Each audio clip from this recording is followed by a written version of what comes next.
Sirens have sounded in Tel Aviv as the ramifications of Donald Trump's strikes on Iran escalate. The IDF says a fresh wave of missiles from Iran were fired towards Israel. The danger, though, has passed, at least for now. Iran and Israel have traded missile barrages ever since the US conducted 3 strikes on 3 Iranian nuclear sites. The B-2 bombers used in the attacks have now landed back home. And President Trump is warning Iran not to retaliate against the US, saying any future strikes will use greater force. They attacked in the dead of night. These pictures from Isfahan capture the sight and sound of the US assault on Iranian nuclear sites. It was the biggest decision of Donald Trump's presidency so far, and his biggest gamble. They called it Operation Midnight Hammer, as seen in the Situation Room. This was how it looked on Saturday night. This was how it sounded on Sunday morning in a Pentagon briefing. It was an incredible and overwhelming success. The order we received from our commander-in-chief was focused, it was powerful, and it was clear. We devastated the Iranian nuclear program. New details revealed a US deception plan that had sent B-2 bombers flying west as decoys, while the B-2s involved flew east towards Iran, with bunker buster bombs primed and ready. As the president made a Saturday night return to the White House, 7 B-2 bombers had Iranian nuclear facilities in their sights. They included Fordo.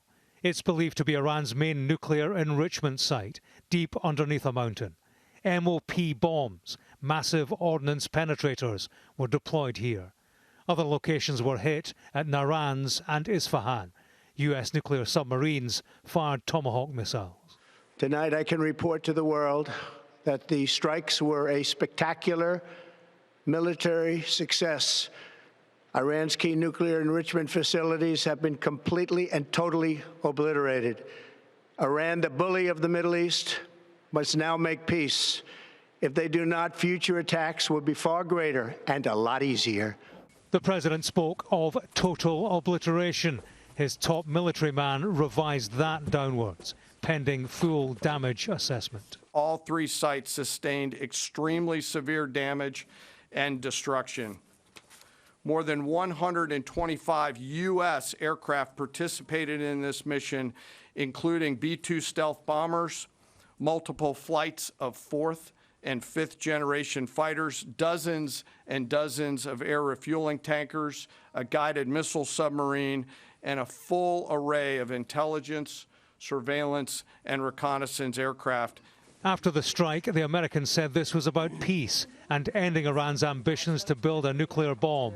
Nothing more. But our view has been very clear that we don't want a regime change.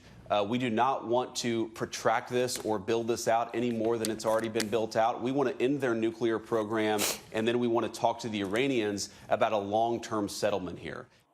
While the Trump administration urged Iran back to the negotiating table, Iran's foreign minister said the door on diplomacy had closed. The warmongering and lawless administration in Washington is solely and fully responsible for the dangerous consequences and far-reaching implications of its act of aggression.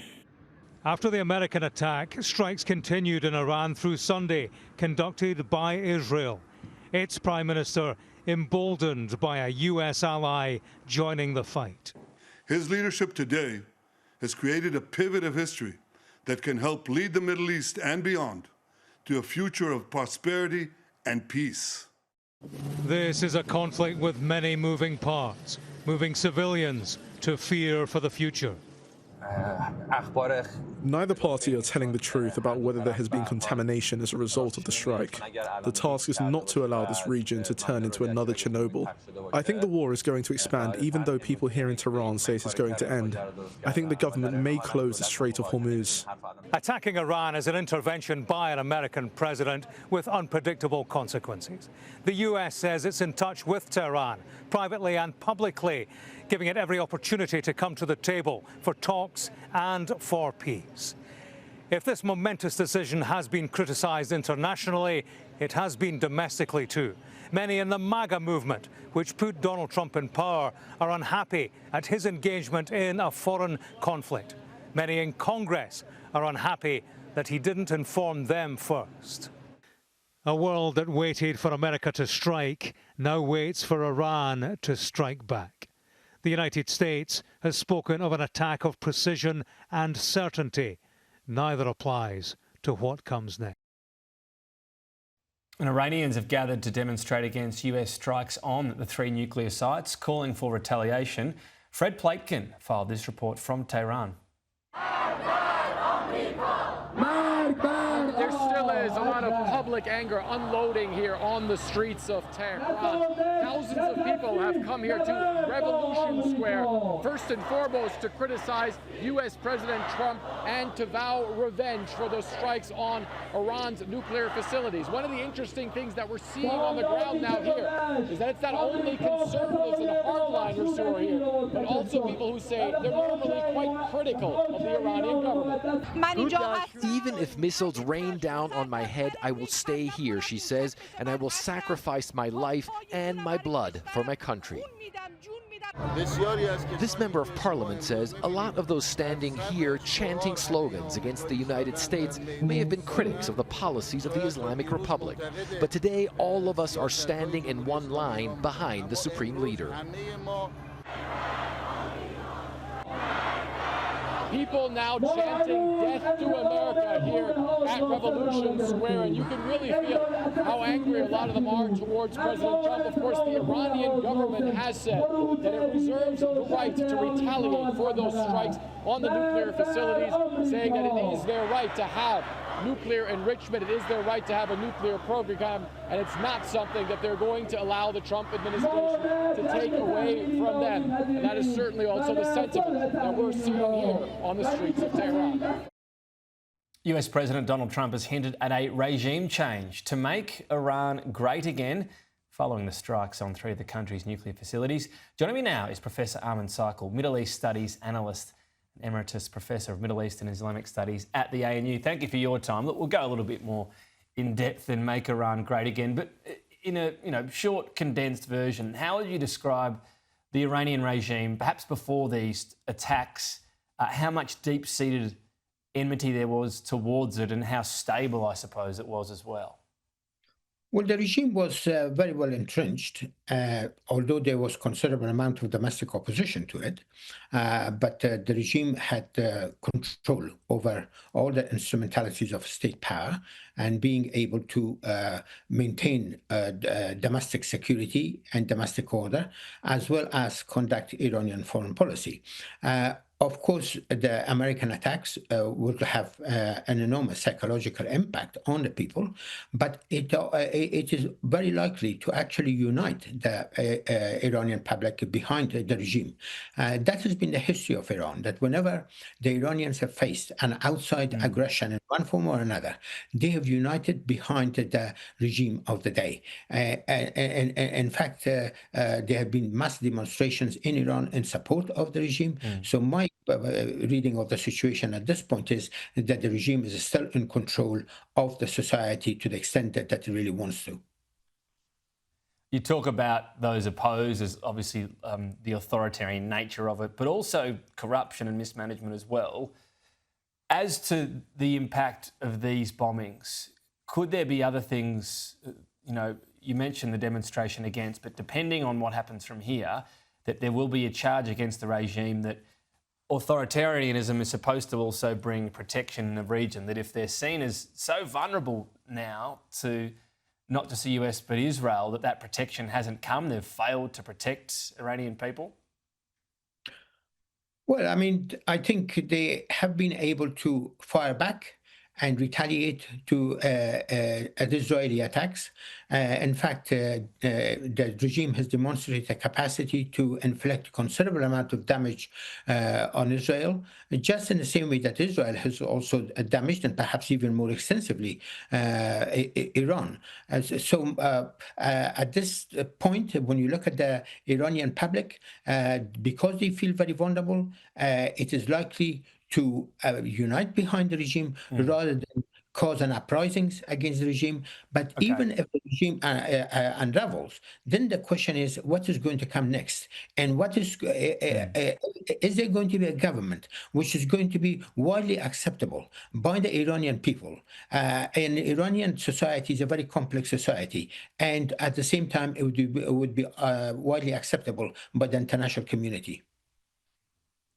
Yeah, well, that is always a difficult part, isn't it? People can wish for the overthrow, thinking what replaces it. And we've seen in that region that can get very complicated, is to put one word on it. If we were to see the beginnings, perhaps, of the regime struggling to hold power, what do you think would that look like? You know, what's the canary in the coal mine from your view on whether things might be slipping out of their control, a sign or two? Well, I think that would happen if there is a split within the regime and there is the change comes from within the regime.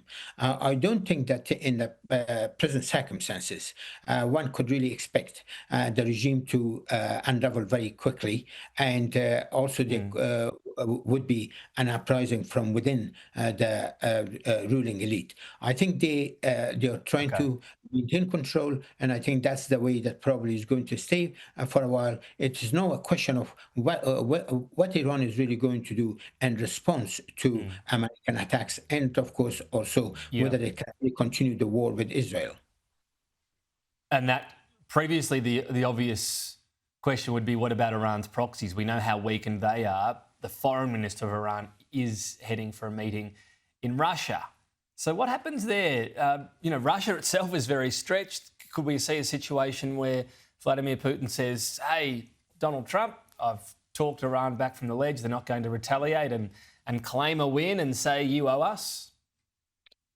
Well, Iran and Russia have a strategic partnership.